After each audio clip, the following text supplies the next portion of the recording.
Hi, I'm Tony Russo, and this is a Bagel Manifesto, where I share stories about coming to terms with belief, culture, and the profound sense of loss that nobody really cares about bagels anymore. In this episode, I want to talk about allies, or the weird lack thereof. Sometimes I worry that people of good conscience let tribalism limit the number of people they count among their friends because they confuse what could be a desire to be around like-minded people with the desperate need to be around same-minded people. I'm a reporter by trade, so I'm used to strangers calling me an ignorant liar. What I will live and die and never understand, though, is why we get so much glee from attacking people we otherwise agree with on matters of culture or politics. I know this happens a lot, but I want to tell a quick story and take it apart. I have a Substack newsletter, bagelmanifesto.com, where I try and write something shortish every-ish week and link it to other stories I've written or to podcasts I've been a guest on or whatever. Recently, I wrote this. Increasingly, I want to grab friends and shake them and tell them that I pretty intentionally don't watch Rachel Maddow and certainly don't want to hear a recap from them. This isn't a dig at her in particular, but polemicists aren't good for politics. Listening to them is a step below reading the headlines and feeling as if you're informed. That last passage was part of what I thought of as a larger point about what politics is for. Some people think it is and should be a way of forcing other people to do what you want. I think it should be for finding a better way to live together.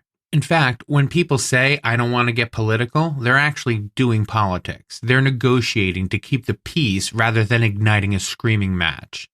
I chose to take a knock on Rachel Maddow because my readership skews liberal, and I hate television news and political commentary.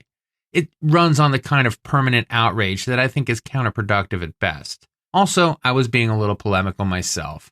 I was just trying to provoke an emotional response from my readers. If I had written that I didn't need to hear people rehashing the Sean Hannity show, people would have just nodded in agreement.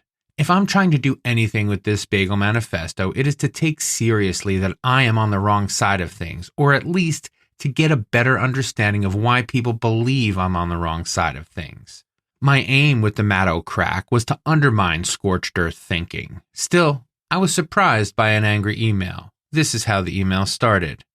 When we call Rachel a polemicist on par with liars like Tucker Carlson, we do the truth and ourselves a terrible disservice. First off, Rachel? It wasn't as if the writer was a friend of hers, but if you're among the people who got a little sore when I said Rachel Maddow doesn't say anything worth hearing, think about what made you sore. If it's because you think she's your friend, like first name basis monthly brunch friend, I'm sorry to break the news. If you're mad because I'm wrong, imagine how my wife feels. She thinks I'm wrong a lot too. It's important to add here that I don't respect anything about the failed project that is cable infotainment. I don't value it. And I remember that before we had Facebook to blame, cable news and the 24-hour news cycle were candidates for the greatest threat to democracy. The point is, I don't have any skin in the game when it comes to who's doing infotainment right. Second, it was weird that the correspondent thought I was comparing their pal Rach to Tucker Carlson. Tucker wasn't mentioned anywhere in my story. It made me wonder whether those are the only two lenses for viewing American politics on television. I guess they are if you are committed to watching infotainment, and I think that we'd be happier if we just didn't do that. I don't want to participate in that part of culture because I think it's counter to being able to live together a little more happily. I said as much in my response email, but it didn't do any good. After way too many more exchanges, I just gave up and stopped reading. The last email I read ended like this. When you say a reporter is the same thing as a shill, you're destroying journalism. Ouch. I didn't know I had to choose between being preached at on MSNBC and destroying journalism. That's a lot of responsibility for just one guy. What was disappointing, though, was the reminder about how love it or leave it has crept into the left. It reminds me of a History of the World Part 1, where an aristocrat gets sent to the Bastille for saying, the poor ain't so bad. Upon hearing that this is what he was incarcerated for, the king is shocked that they even let him live. In recent years, the notion of affiliation has given way to something much more tribal. For some reason, people feel to seem like we either completely agree on everything or have nothing in common at all. I mean, Just because it is and was a successful tactic employed by the imbeciles in the moral majority doesn't mean it's a good way to be. I just wish we felt like there was an alternative between going to the mat to defend everything Rachel says and flying a Nazi flag. I've been struggling to find that middle ground for a while.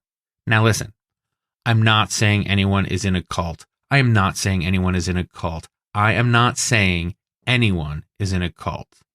In Dragged into the Light, my book about an internet cult, I took a look at why churches are emptying out. This is a historical fact that predates the 9/11 attacks, but certainly has picked up steam in the last decade. I want to share a passage from that here. Very few people believe everything their religion claims. They just believe enough of it that they would rather be in the church than not. It's a tie to family, friends, and a wider spiritual life, even if you do have the occasional pepperoni pizza on a Lenten Friday. When people change churches or religions, it's because the rules for participation require too much of them. I don't think this is a novel insight, but when applied to the Sherry Shriner people, it takes on a different dimension. It was easy for me to sum up the religious right in this way. They don't want to be among people who only believe most of what they believe. For some reason, belief is an all-or-nothing proposition, and with eternal damnation on the line, that almost makes sense. For me, it reveals the fragility of their beliefs. The closer a person gets to living in a black and white world, the harder they have to work to maintain it. Under those circumstances, it isn't just easier to limit your point of view, it is absolutely critical. All faith, whether it be in the power of God to smite a homosexual accepting world or in the unfiltered truth from a television personality, takes more work than most people are willing to put in. Instead, we trade self-criticism for strongly held axioms. We list our beliefs so we don't have to examine them. If anyone else's list is different from ours, we know they're the enemy. I honestly wonder sometimes whether my atheism is just rooted in intellectual exhaustion. I've always understood faith as a process of constant testing, of how hard a person is willing to work to be sure what they know in their heart is true. I've said before that figuring out how to be good is dicey enough without also having to match it up with what God supposedly wants, depending upon who you ask. Progressivism appealed to me because it seemed boxless. There was this notion, and maybe it was always just in my head, that we were all people with fears and wants who should try to live together with a minimum amount of strife.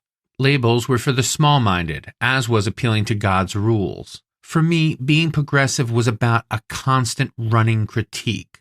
Progressive rhetoric started feeling a little self-righteous in the run-up to the war in Iraq.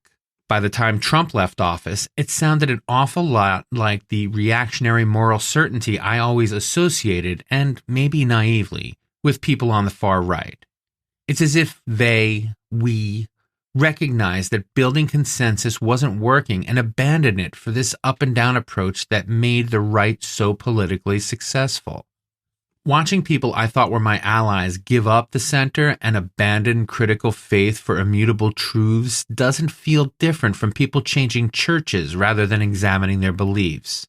We're in real danger of becoming a culture that cannot and will not stand for critique or conversation.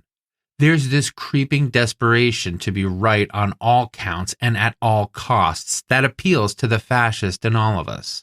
At the risk of sounding hypocritical, if that happens, the right will have won. But at least we'll still have television personalities to give us the gist of why they're irredeemably evil. So, what do you think?